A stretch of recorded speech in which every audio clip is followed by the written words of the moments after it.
Welcome to the show, everybody. Joseph Robert, the fantasy football counselor. In this video, we're going to be talking about Dalvin Cook Fantasy Football Impact 2020. Should you draft him?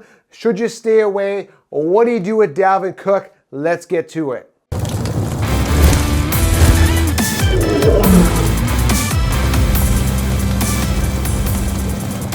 Welcome to the show, everybody. Joseph Robert, the fantasy football counselor.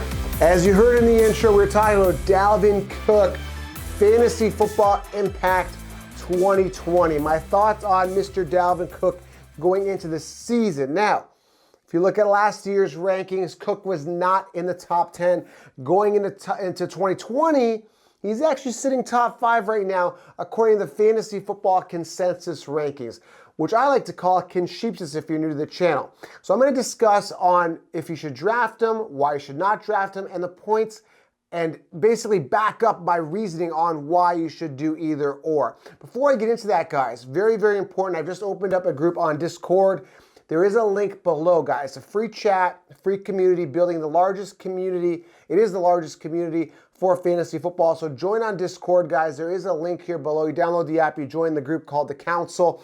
Amazing, guys. We get to chat every day fantasy football, especially now, during the slower times. It's really exciting to get in there. And also, guys, I'm pre-ordering right now the 60-round draft solution. There's a link below. Guys, I give you all the optimal players to draft in each round. Amazing program. It's going to help you guys get an unfair advantage and crush your fantasy football league. So head on over, guys, to thefantasyfootballcounselor.com or click on the link below. All right, Dalvin Cook, to draft or not to draft? I'm going to tell you guys right now that you do not have to draft Dalvin Cook. You stay away from Dalvin Cook for 2020 fantasy football. I'm going to tell you guys why. Let's talk about it. When you are investing, especially an early pick, which is what Dalvin Cook is going to be for 2020, if you invest an early pick, that early pick has to be a guy that is slated. Now, things happen, guys. Variances happen, things happen, injuries happen, coaching, make crazy moves. Things happen, I get it. But they got to be slated to produce on a high level, which means high volume, which means minimal committee, which means that they are the guy. Now, Dalvin Cook, let's talk about him. Is he the guy? Let's answer that question.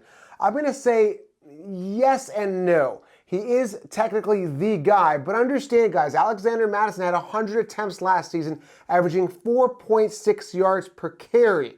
0.1 more than Dalvin Cook. Dalvin Cook averaged 4.5 yards a carry. And Mattison had a touchdown as well. So if you are looking at this, you got to factor in that Mattison is going to be a thorn in the side of Dalvin Cook. I don't care any way you want to dice it, okay? So that is a bit of a concern. He was drafted for a reason. He was drafted because the Vikings don't believe in Dalvin Cook fully. Now, I could be wrong. By the time of this recording, we did this on early April, the time of this recording. Things could have changed. Maybe Dalvin Cook got a mega contract. I don't know. But that is a big concern. That's my first and foremost concern. I don't think he's going to be the main guy because I think Madison's going to get worked in. He had 100 attempts last year, 462 yards on the ground, and Boone actually had 49 attempts too. So it's a little bit of a committee. Again, Dalvin Cook's still going to get his share of volume anyway. He had 250 attempts, which is not bad, which puts him at 8th in attempts amongst running backs. So 8th in attempts, not bad. That's the first question. Let's break it down. Number 2.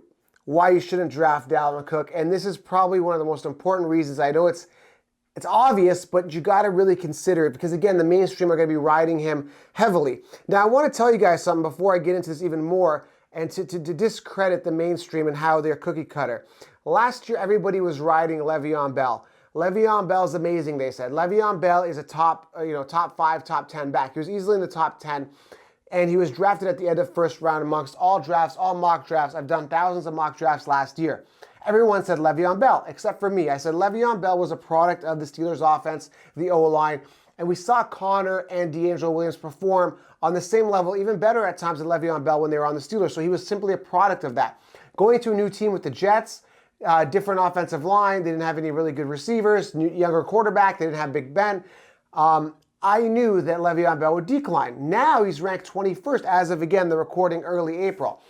So when you're looking at this, guys, you got to understand that the mainstream, they like to ride the hot dick, right? It's very, very simple. The guy that's hot right now, the hot train, whatever you want to call it, they like to ride it. And guys, that is so wrong in every single way. Riding the hot train is the worst thing you can do all the time, because you got to look for variances. You got to look at situations. Now, one of the big reasons that I really, really hate Dalvin Cook is the injury. So let's talk about it. 2017, guys, his rookie year, torn ACL, played only 4 games. Let me repeat this. 2017, he played 4 games. Let's let it go. Let's let bygones be bygones, Joe. That was 2 years ago. In 2018, he sat out 5 games with a hamstring injury. Okay, that's cool. Joe, that's 2 years he crapped the bed. That's about, what, 15 games? So in 2 seasons, he hadn't even finished 1 full season in regards to games, okay? So, you know, he had 4 games played, right, in 2017, out 5 games. So he played around, what, 11 games back in 2018. In 2019, people are saying, well, Joe, he had a phenomenal year in 2019. He was amazing. He was 8th in attempts, 5 in fantasy points at PPR, 9th in rushing. Joe, he was a top 10 rusher, Joe. I get it. I understand, guys. I understand he had a good season. But what did he do come fantasy football playoff times? Crickets? Do I hear crickets? Absolutely nothing, guys. He did absolutely nothing. He has not even been in a fantasy football playoff situation for you guys. So why would I draft a guy in my top 5 picks, top 4, top 3, wherever he's going to go overall? Maybe he might be top. He's going in the first round according to the Concheapsis. There's no way around it. This is the garbage they're going to feed you. Why would I invest a first round pick on a guy who hasn't even been in the fantasy playoffs and has not finished a season? Now, 2019, he missed 2 games. And there was 2 other games where he missed pretty much half of those games. So he pretty much missed a complete 3 games. And when it mattered, okay? It was near the end of the season where he missed the 2 games. And what was that? It was a chest and shoulder issue. So we've got knee issues. We've got hamstring issues. We've got chest issues. We've got shoulder issues. I mean, the guy is like the Terminator. He's just Mr. Bionic Man or something. He's just coming at you, man. Just getting limbs torn off here. It's crazy, guys. He can't be trusted. And I watched him play the entire season. He runs gingerly. He runs, and I could tell he just falls. He doesn't power through runs. He runs a lot to the outside.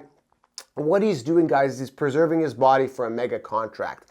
He wants the mega contract. And another, which leads to my other reason why I'm not drafting Dalvin Cook, is because of a potential holdout, okay? Now, he's already said that he may hold out if he's not paid really good money. But the problem is the league is seeing trends here. If you decide to pay Dalvin Cook money, it's not going to work for you. It hasn't worked with Gurley, hasn't worked with David Johnson. Devontae Freeman now recently just got released from Atlanta. And Le'Veon Bell, clearly I told everybody in the NFL not to pay Le'Veon Bell. He's overrated. And clearly he had a major decline when he was with the Steelers. So we've seen patterns, guys. If you overpay for a running back, that's not a really good position you really want to overpay with, because, again, it's a high turnover. Durability is always an issue, and the breakdown of the running back. So, again, when you're looking at Dalvin Cook, this is a guy that wants to get paid huge dollars and has done nothing, literally. I understand, he had a good season in 2019, but going into 2020 fantasy football, you look at all the flags. Now, if there was one flag they brought in Madison, I could probably get past that. By the way, Madison, given the same amount of attempts, Dalvin Cook could probably outperform Dalvin Cook. Again, a product of the offense, similar to Le'Veon Bell. And a lot of people will say, Joe, you're crazy. You know, Dalvin Cook is extremely talented. Guys, he's in a great situation. Put Dalvin Cook on the Miami Dolphins and tell me how he does, okay? You got to look at the situation, okay? So again, if you're looking at Dalvin Cook, there's too many red flags right now to say, hey, you know what? This guy's, top 5 running back in fantasy, and I trust him. Again, with fantasy, there's so much uncertainty. Things could happen. Things could change. There's variances. What goes up must come down. What goes down must come up. There's, coaching changes, move changes, this and that. But understand, guys, it's pretty evident to me, based on all this information, data, and the points I've proven. Also, Diggs is gone. Are they going to get another receiver to take some pressure off him? That's another point. All of this information is pointing to me to say, hey, I'm going to be cautious of Dalvin Cook. I'm going to stay away from Dalvin Cook. I don't trust Dalvin Cook going into 2020 fantasy football. So if you are looking to draft him, guys, look elsewhere. There is other talent you can get, within the first 5 to 10 picks that are better and more safe and more durable than Dalvin Cook. Go that route, okay, guys? that is it, guys. Those are my points on Dalvin Cook. Leave a comment below, a thumbs up, and answer the question. Are you guys drafting Dalvin Cook? Let me know below. Really curious to hear your thoughts on that. And of course, guys, the Impact Series, there's a link below to get all the Impact videos. I'm bringing some of the best guys in the industry from every team on YouTube to answer the questions specifically on the players. The Impact Series is linked below. Get the 16-round draft solution at thefantasyfootballcounselor.com or link below and join Discord, guys. It's the biggest chat community for fantasy football, and it's growing. I literally opened it like 2 days ago, and it's going to continue to grow massively as we ramp up towards NFL 2020 and the fantasy football 2020 season. Make sure you guys subscribe. Leave a comment below. Are you drafting Dalvin Cook? Like to hear some feedback. Are the points good enough to steer your way? Love to hear it. I will see you guys in the next video.